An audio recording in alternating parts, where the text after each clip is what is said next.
Secundaria, tercer grado. Ciencias. Química. ¿Cómo elegir la mejor pila?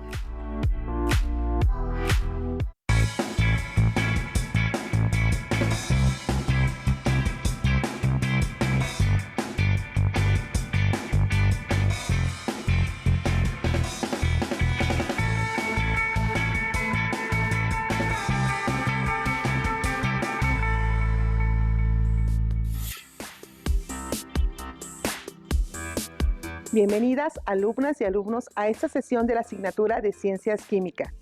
Es un gusto estar con ustedes en Aprende en Casa, para seguir descubriendo juntos el maravilloso mundo de la ciencia.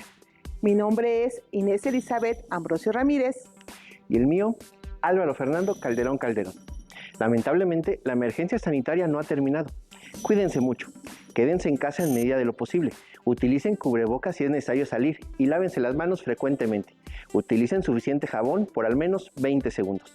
Si no disponen de agua y jabón, apliquen gel con una concentración de 70% de alcohol. Antes de iniciar, queremos compartir con ustedes una frase del químico español Eduardo Primo Llufera. Los científicos con imaginación creadora o creativos se caracterizan por su capacidad para encontrar ideas que conducen a soluciones originales e innovadoras, y al mismo tiempo realistas y útiles. Esta frase nos enseña que es posible encontrar una solución para cada problema en la actualidad. Seguramente ustedes también lo harán. En esta sesión desarrollaremos un proyecto para evaluar procesos y productos mediante la consideración de su eficacia, viabilidad e implicaciones en el ambiente. Asimismo, integraremos lo aprendido sobre las reacciones de óxido-reducción para explicar el funcionamiento de una pila sencilla.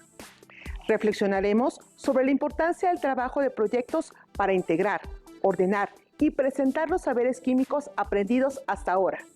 Finalmente, revisaremos 3 sugerencias de proyectos que nos permitirán proponer soluciones e implementar acciones encaminadas a la correcta elección, uso y disposición de las pilas y baterías al término de su vida útil. Registren en su bitácora científica las dudas, inquietudes o dificultades que surjan al resolver los planteamientos de esta sesión.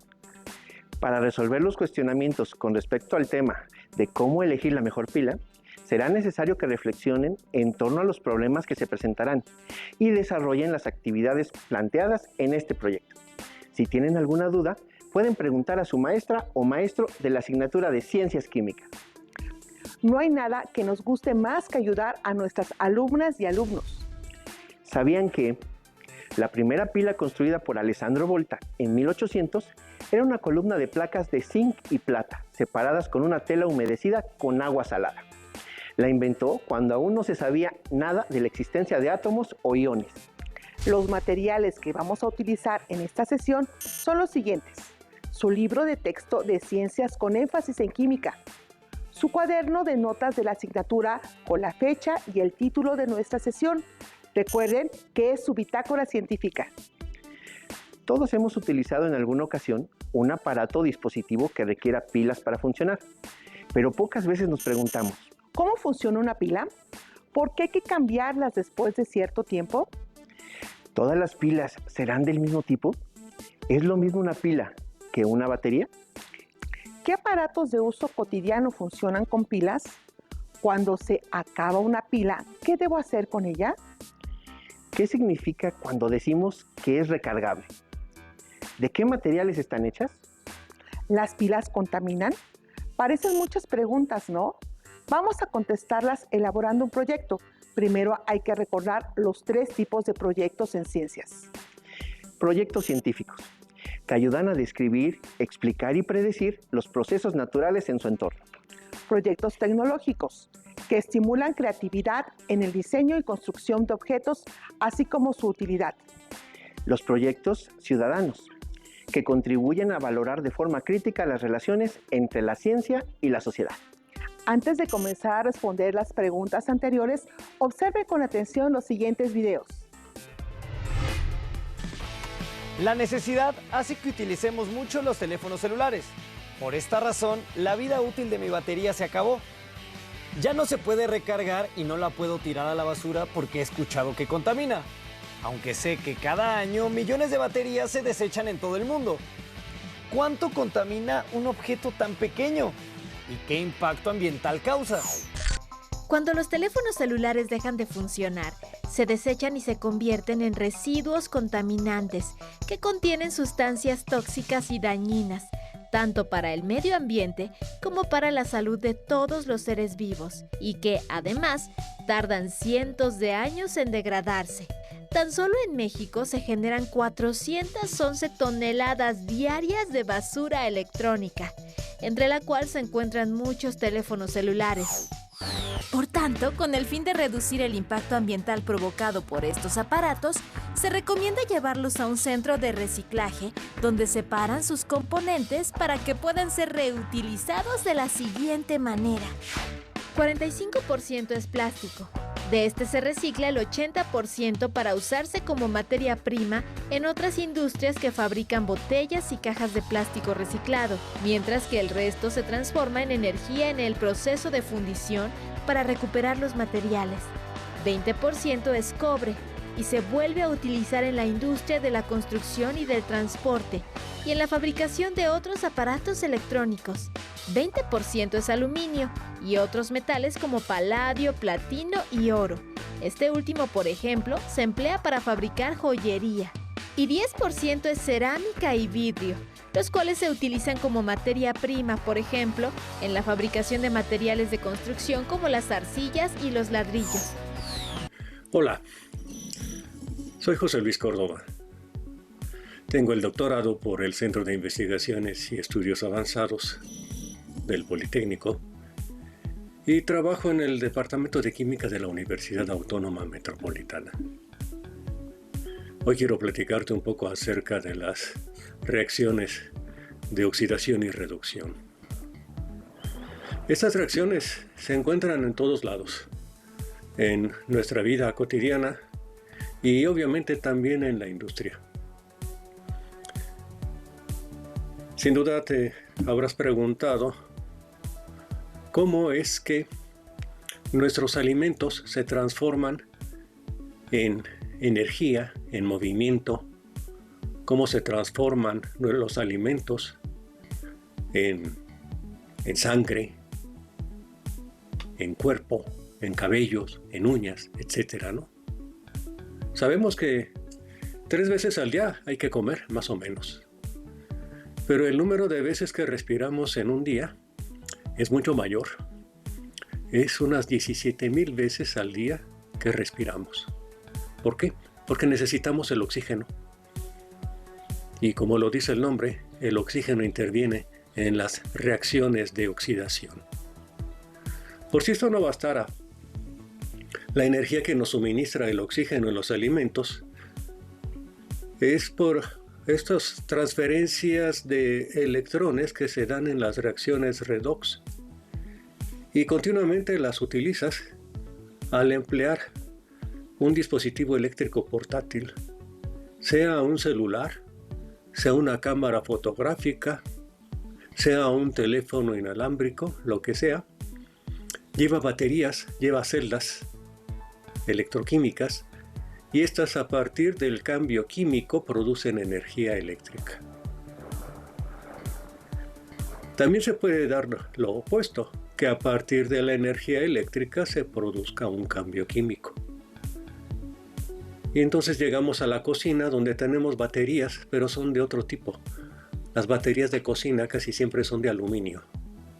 Y para obtener ese aluminio se necesitó un proceso que tiene que ver con las reacciones redox. En la industria no se emplea únicamente en las reacciones redox para obtener metales, también se utilizan mucho en análisis químico. Como ya te había mencionado, las celdas, las baterías, las pilas, es a partir del cambio químico, más en concreto, a partir de las concentraciones que tienen ciertas sustancias en las pilas, que se produce la electricidad.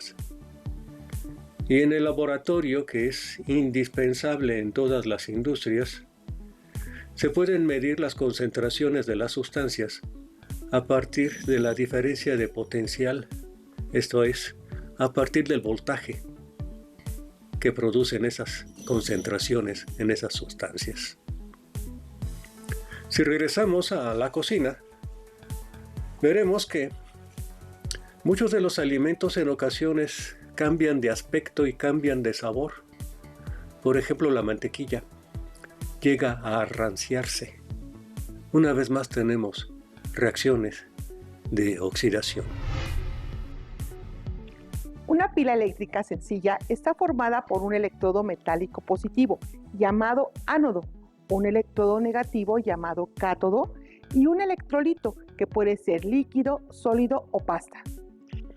El electrolito es un medio que permite el movimiento de iones entre las terminales de un circuito. Al moverse estos iones, se presenta un flujo de electrones que permite transformar la energía química en energía eléctrica. El principio de funcionamiento de una pila o batería consiste en las reacciones de óxido-reducción o redox que ocurren entre los electrodos. Un electrodo pierde electrones, es decir, se oxida, mientras otro gana electrones o se reduce. En baterías recargables como las de un celular, los electrodos pueden regresar a su configuración inicial por la aplicación de electricidad.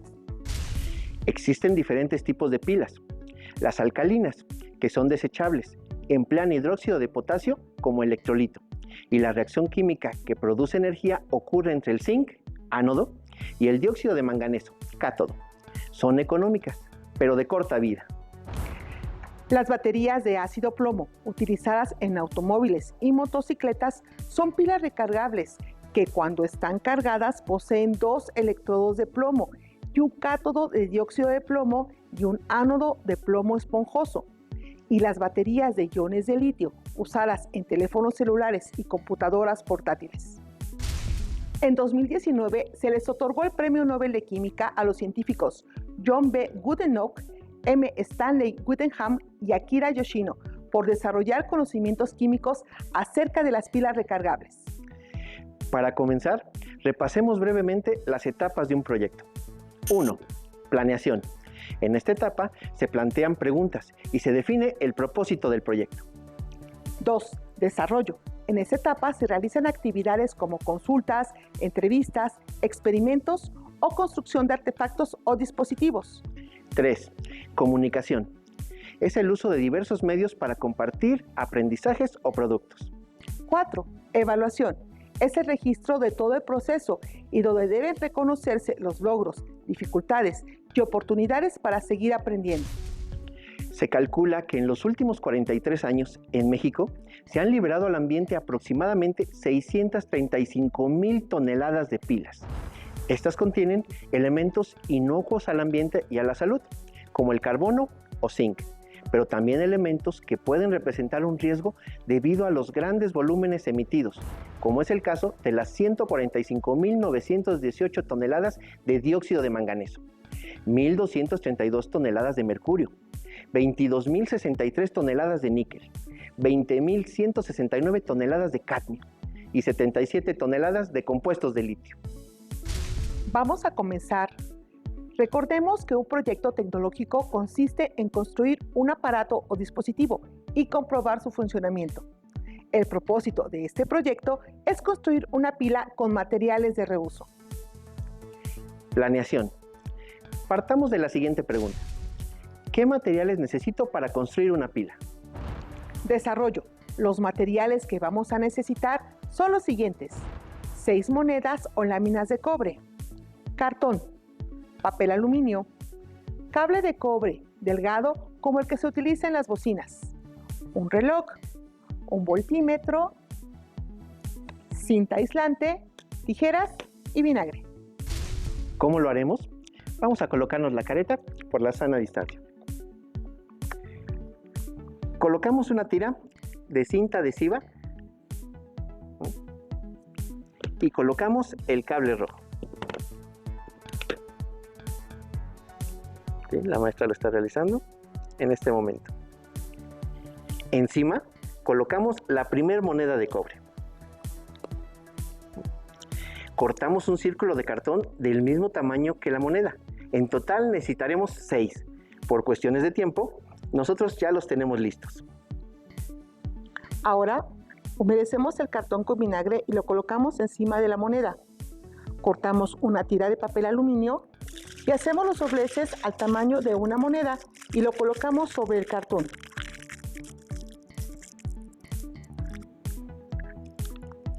Continuamos apilando las monedas, luego el cartón y el aluminio hasta terminar. Colocamos el cable negro y enrollamos la pila en el resto de la cinta.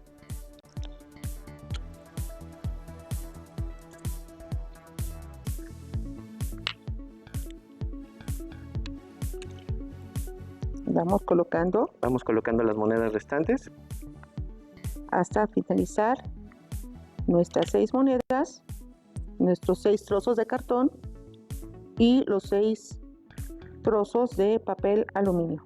Así es, nuestra. Muy bien. Finalizamos con el papel aluminio y el cable negro. Okay. ¿Le ayudo a enrollarla, maestra? Por favor. Vamos a enrollarla.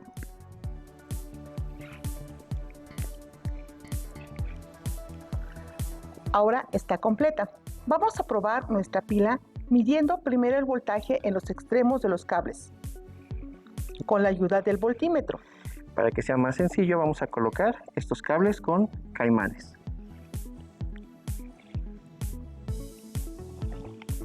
El rojo.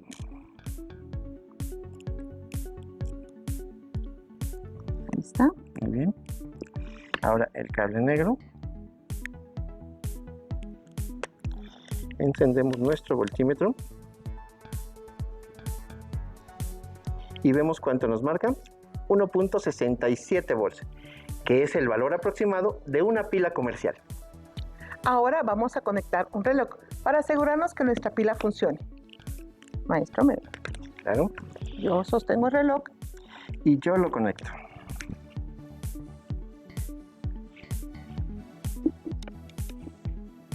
Colocamos los caimanes en las terminales donde iría la pila.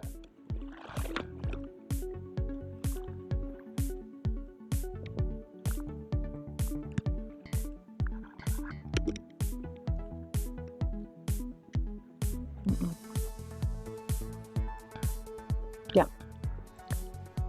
Una vez que hizo contacto las terminales, vemos que el reloj comienza a funcionar. Esto quiere decir que existe un flujo de electrones entre los polos de nuestra pila. Comunicación. En esta etapa podemos enumerar los usos que le daríamos a esta pila y compartirlos en alguna plataforma educativa o red social, siempre con el permiso de un adulto. Evaluación. Respondamos brevemente a las siguientes preguntas. ¿Qué dificultades tuvieron para construir la pila? ¿Se pueden utilizar otros materiales para su construcción? ¿Es realmente útil una pila de este tipo?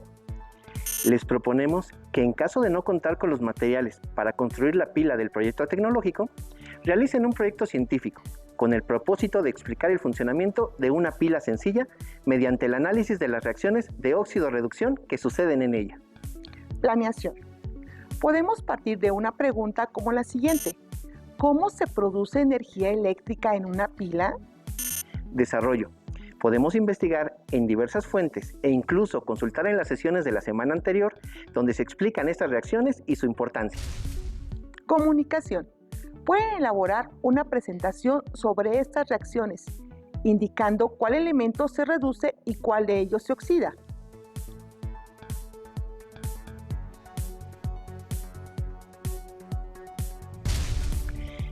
Evaluación. En esta etapa es indispensable identificar la importancia de estas reacciones y registrar si se presentó alguna dificultad en su análisis. También podemos elaborar un proyecto ciudadano. Las pilas y baterías están hechas de materiales que pueden ocasionar un verdadero problema de contaminación ambiental.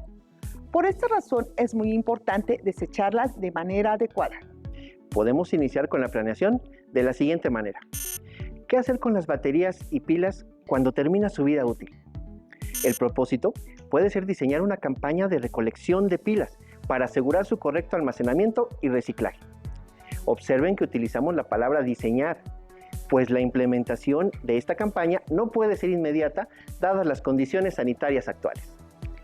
Sin embargo, las acciones o el desarrollo pueden comenzar desde casa, por ejemplo, almacenando correctamente las pilas usadas para su posterior recolección y elaborando un cuadro comparativo de ventajas y desventajas, incluyendo precios de utilizar pilas alcalinas o recargables.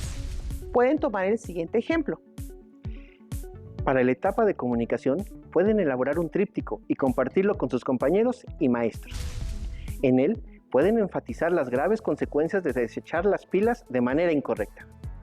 Y para la etapa de evaluación y cierre del proyecto, pueden investigar si existe algún programa de reciclaje en su localidad y, de no ser así, cuáles serían las dificultades para implementarlo. ¿Cuáles serían las ventajas? Recuerden que la elaboración de proyectos tiene múltiples ventajas, pues permite integrar y movilizar los saberes, fortalecer su autonomía y reflexionar para la toma de decisiones.